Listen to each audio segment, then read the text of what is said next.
ప్రశ్నకు సమాధానం మీకు తెలుసా?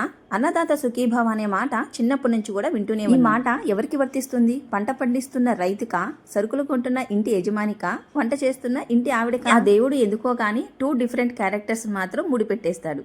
మా వారికేమో బయట ఫుడ్ అంటే అసలు ఇష్టం ఉండదు, ఇంట్లో ఫుడ్ బాగా తింటారు.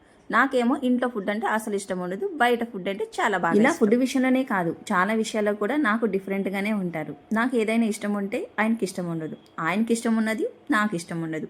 నేను ఆలోచించింది ఆయనకు నచ్చదు, ఆయన ఆలోచించింది నాకు నచ్చదు. కానీ ఇద్దరం కూడా చాలా హ్యాపీగా ఉన్నాం. ఎందుకంటే అండర్స్టాండింగ్. ఇంట్లో ఒక్కరితోనే పళ్ళైపోతుందనరా బాబు అనుకుంటే సేమ్ క్యారెక్టర్ మా ఇద్దరు పిల్లలకు కూడా వచ్చిందనమాట. మా వారు లాగానే సేమ్ ఆలోచిస్తారు. కాకపోతే కొన్ని విషయాలు మాత్రం నాలా ఆలోచిస్తారు. ఇంకా అప్పుడప్పుడు నా ఇష్టాలన్నీ కూడా పక్కన పెట్టి వాళ్ళకి ఇష్టమైన వంటల్ని ఇంట్లోనే చేస్తుంటాను. అందులోనే ఇదొకటి. మీలో ఎంతమందికి ఇష్టం ఈ బొబ్బట్లు అంటే? మా వారికి అయితే చాలా బాగా ఇష్టం. అప్పుడప్పుడు నాకు కూడా అనుకోండి. హడావిడి లేకుండా చాలా సింపుల్ గా చాలా ఈజీగా చేసుకోవచ్చు ఈ బొబ్బట్లు. వేడి వేడిగా తినండి, దీని టేస్ట్ నెక్స్ట్ లెవెల్లో ఉంటుంది. అప్పుడప్పుడు ఆలోచిస్తే ఇన్ని వంటలు నేర్చుకున్నానా అనిపిస్తుంది. ఎందుకంటే నేను చేసిన వంటలన్నీ కూడా మా వారు మా పిల్లలు చాలా ఇష్టంగా తింటారు కాబట్టి.